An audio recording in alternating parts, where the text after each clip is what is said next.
Election Day isn't until November 5th, but most Americans can cast their vote for president before then if they want to. Nearly 97% of Americans live in states that allow early voting. The practice is now available in 47 states. There's been some form of absentee voting available to voters since the founding of the Republic, and early voting and mail voting have been around in some form for more than 100 years. There are two types of early voting. Citizens can vote in person at designated early voting sites, or they can cast their vote through the mail with a mail-in ballot. So that they don't have to vote by standing in line on voting day. They can do it from the comfort of their home. It's very convenient to just drop it in the mail. When does early voting start? Up to 50 days before an election, or as late as the Friday before Election Day, depending on the state. On average, early in-person voting starts 27 days before the election and ends a few days before Election Day.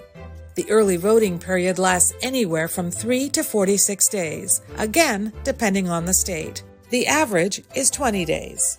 And I chose to come vote early because, one, I'm going to be out of town. Two, never know what's going to happen between there and then. They can prohibit from going their lines, technical issues. So just get out and vote, knock it out, and just move on to the next thing. Americans embraced early voting in 2020 during the last presidential election, which occurred during the COVID-19 pandemic. Just 27% of people reported voting for president in person on Election Day. Another 27% said they voted in person before then, while 46% say they voted by absentee or mail-in ballot. This year, 40% of registered voters said they plan to vote before Election Day. I think life gets really busy, and this was a very big priority in my life, and also being able to vote early helps me kind of push others to vote early as well. Which political party benefits the most from early voting?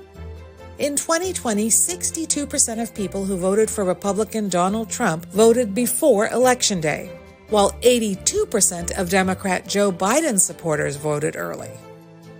For 2024, 46% of Democrats and 31% of Republicans said they plan to vote before November 5th.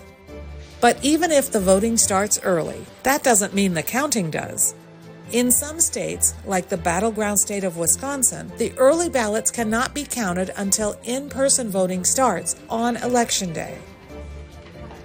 It is a challenge, but it's also our law. And so a lot of times the law isn't necessarily what meets our modern processes, but that it's still a law that we must follow. But in the swing state of Arizona, where more than 75% of people vote early, votes can be counted almost as soon as they come in.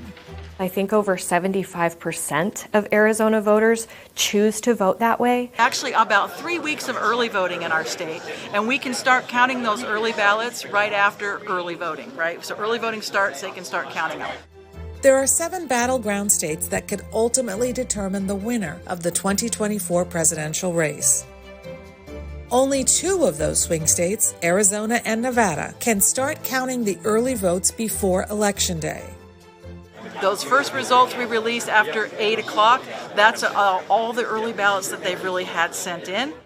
The other 5 battleground states, Georgia, North Carolina, Pennsylvania, Michigan, and Wisconsin, must wait until after the polls open on November 5th before they can start tallying the early ballots. That later start could potentially delay determining the outcome of the presidential election. At the local level, at the polling place level, they have to make sure that they're adjusting their processes to be able to meet the letter of the law. So that might mean hiring more poll workers. That might mean having split shifts so that they have groups of people that come in that are refreshed to be able to carry out the process. The 3 U.S. states that technically don't allow early voting are Alabama, Mississippi, and New Hampshire. But they do offer absentee ballots for people who can't vote in person for a specified reason, like being out of town on Election Day. Everyone else in those states is expected to vote the old-fashioned way, by showing up to cast their ballots on November 5th.